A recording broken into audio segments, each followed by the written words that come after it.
നമസ്കാരം, പുതിയൊരു എപ്പിസോഡിലേക്ക് സ്വാഗതം. അടുത്തിടെ എൻ്റെ ഒരു സ്കൂൾ കൂട്ടുകാരൻ എന്ന് പറയുമ്പോൾ ഏകദേശം പ്രായവും എക്സ്പീരിയൻസും ഒക്കെ കണക്കിലെടുക്കാൻ കഴിയുമല്ലോ. അദ്ദേഹം എന്നോട് ഒരു ചോദ്യം ചോദിച്ചു. സ്റ്റോക്ക് മാർക്കറ്റൊക്കെ താഴേക്ക് പോവുകയാണല്ലോ, ഇങ്ങനെ പോയി അവസാനം നിഫ്റ്റി ഒരു 5000-ഒക്കെ എത്തുമെന്നാണ് തോന്നുന്നത്.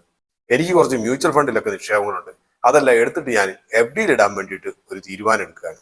ഇനി 5000 കഴിഞ്ഞതെങ്ങാനും 0-ലേക്ക് എത്തിപ്പോയാലോ എന്ന് പറഞ്ഞു. ഈ പറയുന്ന എല്ലാ നമ്പറുകളായതുകൊണ്ട് ഒന്നിനും സാധ്യതയില്ല എന്ന് നമുക്ക് പറയാൻ കഴിയില്ല. 0-ലേക്ക് എത്തില്ല എന്നുള്ളത് മാത്രമേ സാധ്യതയില്ലാത്തതായിട്ട് നമുക്ക് പറയാൻ കഴിയുകയുള്ളൂ. പക്ഷേ അപ്പൊ ഞാൻ ചോദിച്ചൊരു ചോദ്യം, നിങ്ങൾ ഇത് കഴിഞ്ഞിട്ട് 5000-ലേക്കും 0-ലേക്കും ഒക്കെ സ്റ്റോക്ക് മാർക്കറ്റ് എത്തുന്നുണ്ടെങ്കിൽ നിങ്ങൾ കൊണ്ടുപോയിട്ട് ഇടുന്ന ഈ പണം FD നിന്നും നിങ്ങൾക്ക് എങ്ങനെയാണ് തിരിച്ചു ലഭിക്കുക? അപ്പോൾ നമ്മുടെ ഇന്നത്തെ പ്രതിപാദന വിഷയം ഇത് തന്നെയാണ്, മറ്റൊന്നുമല്ല. വളരെ ഹൈപ്പോത്തറ്റിക്കൽ ആയിട്ടുള്ള, സാങ്കല്പികമായിട്ടുള്ള ഒരു ചോദ്യമാണ്. സ്റ്റോക്ക് മാർക്കറ്റ് എങ്ങാനും ഇന്നുള്ളതിന്റെ 4-1 ചുരുങ്ങി പോവുകയാണെങ്കിൽ എന്തെല്ലാമാണ് സംഭവിക്കുക?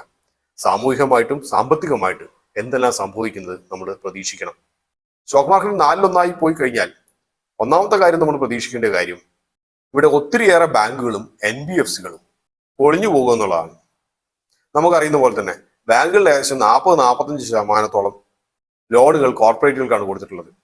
ഇവ പലതും സ്റ്റോക്കുകൾ പ്ലഡ്ജ് ചെയ്തതിന് എഗൻസ്റ്റ് ആയിട്ടാണ് കൊടുത്തിട്ടുള്ളത്. അതായത് മാർക്കറ്റ് താഴേക്ക് പോകുമ്പോൾ ഈടായിട്ട് കൊടുത്തിട്ടുള്ള സ്റ്റോക്കിന്റെ വില താഴേക്ക് പോകുന്നു. ആസ്തിയുടെ വില താഴേക്ക് പോകുമ്പോൾ സ്വർണ്ണമൊക്കെ നമ്മൾ പണയം വെക്കുമ്പോൾ അതിന്റെ വില എങ്ങാനും കുറഞ്ഞു കഴിഞ്ഞാൽ ബാങ്കുകൾ മിക്കവാറും ഒന്നുകിൽ പണം കൊണ്ടുപോയി അടയ്ക്കാനോ അല്ലെങ്കിൽ മൊത്തം ലോൺ അക്കൗണ്ട് ക്ലോസ് ചെയ്തിട്ട് പോകാനോ ഒക്കെ പറയും. അതുപോലെ സ്റ്റോക്ക് പണയം വെച്ചിട്ടാണ് പണം എടുക്കുന്നതെങ്കിൽ ഒന്നുകിൽ പണയം എടുത്ത ബാങ്കുകളോ NBFCയോ ഒക്കെ പറയും കൂടുതൽ പണം ഒന്നുകിൽ കൊണ്ടുപോയി ഇടണം, മാർക്ക് ടു മാർക്കറ്റ് ലോസ് എന്ന് പറയും, അല്ലെങ്കിൽ കൂടുതൽ സ്റ്റോക്ക് കൊണ്ടുവന്നിട്ട് പണയം വെക്കണമെന്ന് പറയും. ഈ രണ്ട് കാര്യവും ഒരു മാർക്കറ്റ് ഫ്രീ ഫോൾ ചെയ്തിട്ട് ഒരു 4-1 ആയി പോവുകയാണെങ്കിൽ നടക്കുന്ന കാര്യമല്ല.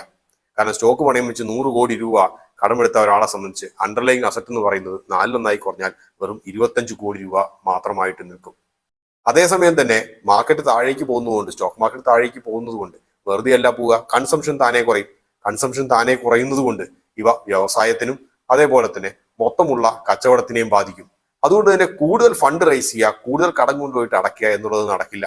ഇതിനകത്തൊന്ന് ബാങ്കുകൾക്കോ NBFCക്കോ ചെയ്യാൻ പറ്റുന്ന ഒരു കാര്യം, കിട്ടുന്ന വിലയ്ക്ക് ഈ പറഞ്ഞ പണയം വെച്ച സ്റ്റോക്കുകൾ എടുത്ത് വിൽക്കുക എന്നുള്ളതാണ്.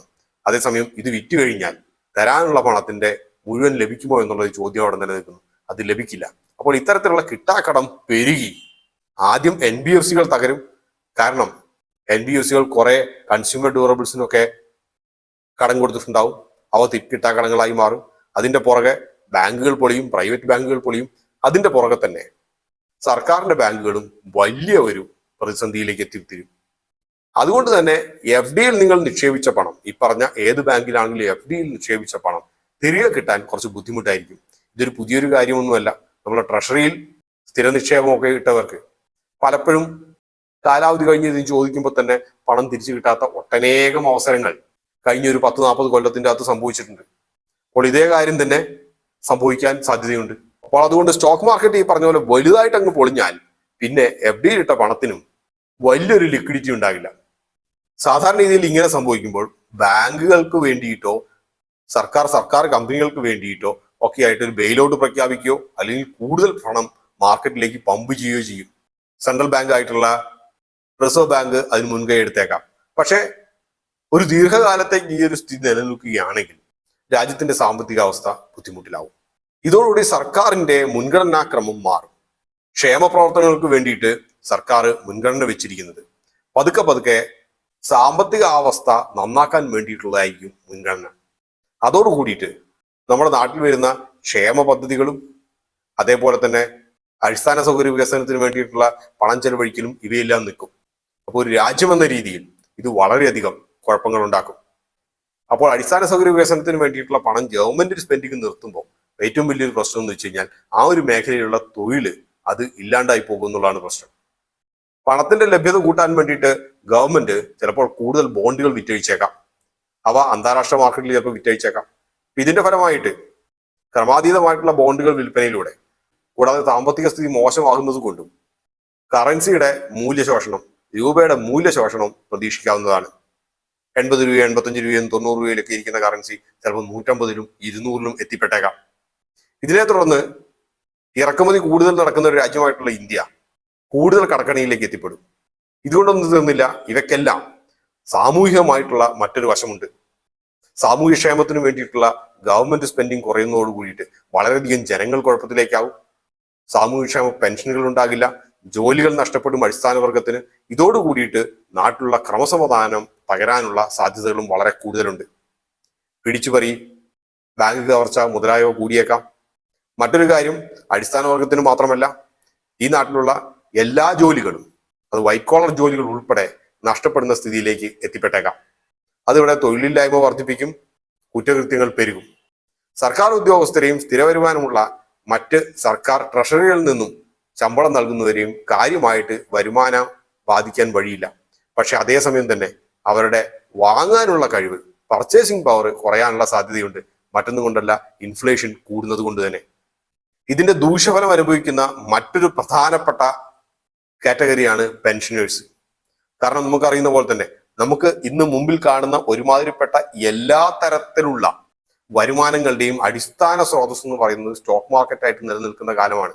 അത് നാഷണൽ പെൻഷൻ സ്കീം ആകട്ടെ, LICയുടെ ബോണസ് ആകട്ടെ, പല ബാങ്കുകളുടെയും ഫണ്ടുകളാകട്ടെ, ഇവയെല്ലാം NBFCകൾ ഉൾപ്പെടെ ഫണ്ട് കൊണ്ടുപോയി പാർക്ക് ചെയ്തിരിക്കുന്നത് സ്റ്റോക്ക് മാർക്കറ്റിലാണ്. അപ്പോൾ ഒരു ഭീകര തകർച്ചയോട് കൂടിയിട്ട് ഈ പറഞ്ഞ ധനകാര്യ സ്ഥാപനങ്ങൾ കുഴപ്പത്തിലാകുക മാത്രമല്ല, NPSന്റെ റിട്ടേൺസ് കുറയും, LICയുടെ ബോണസ് കുറയും. കൂടാതെ SIP ഒക്കെ ചെയ്തിട്ട് മ്യൂച്വൽ ഫണ്ടിന്റെ അകത്തൊക്കെ നിക്ഷേപിച്ച ഒട്ടനേകം പെൻഷനേഴ്സ് ഉണ്ടാവും. അവരുടെയും ജീവിത സഹായാനങ്ങളിൽ ചിലവഴിക്കാനുള്ള തുക അവയും ബാധിച്ചേക്കാം. FDയിൽ കൊണ്ടുപോയിട്ടാൽ ബാങ്ക് നല്ലതല്ലാത്ത രീതിയിൽ ഇരിക്കുന്നത് കൊണ്ട് അവർക്കും നേരത്തിനും കാലത്തിനും ഈ FDയിലിട്ട പണവും തിരിച്ചു കിട്ടുമെന്ന് ഒരു ഗ്യാരണ്ടി ഇല്ല. അപ്പോൾ സ്റ്റോക്ക് മാർക്കറ്റ് ക്രാഷ് എന്ന് പറയുന്നത് എല്ലാവരും കരുതുന്നത് പോലെ സ്റ്റോക്ക് മാർക്കറ്റിൽ അത് നിക്ഷേപിക്കുന്നവരെയോ ട്രേഡിംഗ് നടത്തുന്നവരെയോ മാത്രം ബാധിക്കുന്ന ഒരു കാര്യമല്ല. അത് നാനാ തുറകളിലുള്ളവരെ, സ്റ്റോക്ക് മാർക്കറ്റിന്റെ സ്പെല്ലിംഗ് എഴുതാൻ അറിയാത്തവരെ പോലും എല്ലാവരെയും ബാധിക്കുന്ന ഒരു സാമ്പത്തിക വ്യവസ്ഥയാണ് ഇന്ന് ലോകത്ത് നിലനിൽക്കുന്നത്. എല്ലാം ഇന്റർ കണക്റ്റഡ് ആണ്. ഇത് സാങ്കല്പികമായിട്ടുള്ള ഒരു കാര്യം പലരും ചോദിച്ചുകൊണ്ട് പറഞ്ഞു എന്ന് മാത്രമേ ഉള്ളൂ. മറ്റൊന്നും കൂടല്ല, സ്റ്റോക്ക് മാർക്കറ്റ് തകരുമ്പോൾ FDയിൽ മാത്രം നിക്ഷേപിച്ച് സന്തോഷവാന്മാരായിരിക്കുന്നവർ, അവര് കണ്ടമാനം തകർന്നാൽ ഇക്കണ്ട സന്തോഷം പോകുമെന്നുള്ള ഒരു കാര്യം കൂടി മനസ്സിൽ സൂക്ഷിക്കുക. മറ്റൊരു അധ്യായത്തിൽ വീണ്ടും കാണാം. അതുവരെ നന്ദി, നമസ്കാരം.